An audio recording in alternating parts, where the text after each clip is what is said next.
going on, guys? HD here. As most of you guys probably already know, so guys, in this video today I want to go ahead and talk about something that's been happening on Advanced Warfare.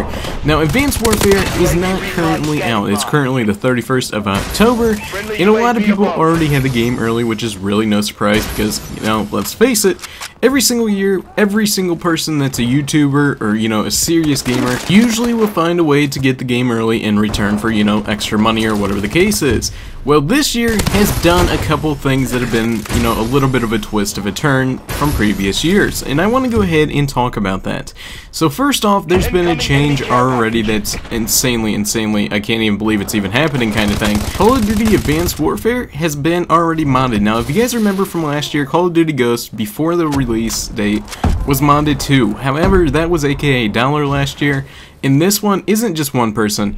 This is hundreds and hundreds of people are making different mod menus, different things along those lines, and getting into public games with them already. Now, this is a concern just because of the previous Call of Duty games that were completely ruined by hackers.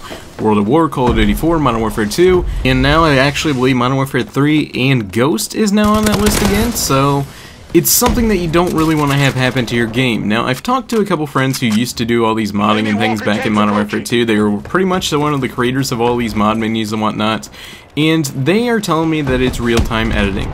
So what they're doing is they're taking the code and doing it in real time and they're editing it, and what they're doing is they're changing the XP rates and whatnot, and that's what is, you know, causing all these mods on Advanced Warfare. Now, the good thing about this, he even said that there's a good chance that the system that bans people for using real-time edits is offline right now while they fix it and make it stronger. Now, if you guys remember last year on Call of Duty Ghost, there was a day 1 patch that got rid of a majority of the mods on day 1. However, it took about 2 weeks after that to get rid of all the mods in general. So it's going to be interesting to see what happens with all this hacking situation, and there's been actually a couple other things that's happened because of the hacking situation. For example, there's been numerous people on Call of Duty Advanced Warfare who have been getting banned. Why would they get banned, you may ask? Well, they were in a game with somebody who was using mods. Now, here is the thing that I can see why they have it there, and at the same time, I don't fully understand this concept, you know, that Sledgehammer's using, I believe. So they're banning people for being in modded lobbies. Now, I can understand this because a majority of the time, if there's somebody in there that's using mods, you usually back out if you don't want them. You know, you dashboard whatever the case is, make sure that your stats are okay and whatnot, and you go on from there. But a lot of people are staying in these modded lobbies, you know, with super high jump on, whatever the case is, going for trick shots in these modded lobbies, or just staying just to have fun, or whatever the case is, and they're getting banned. Now, like I said, there's two ways to look at this. You can look at this as they are getting banned unfairly, and I can totally understand that point of view, and I agree with it, you know.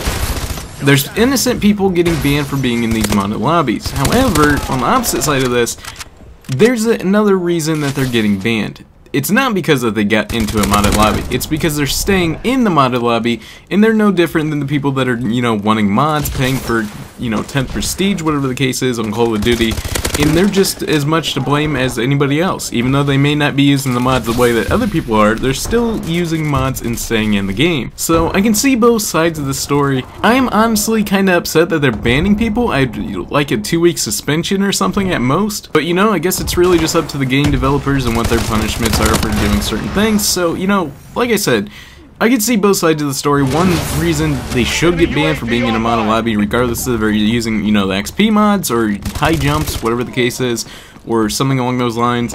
And I can also see why they shouldn't be banned because, you know, at the end of the day, they may have been thrown in there incorrectly, whatever the case is, and get banned, which is unfortunate.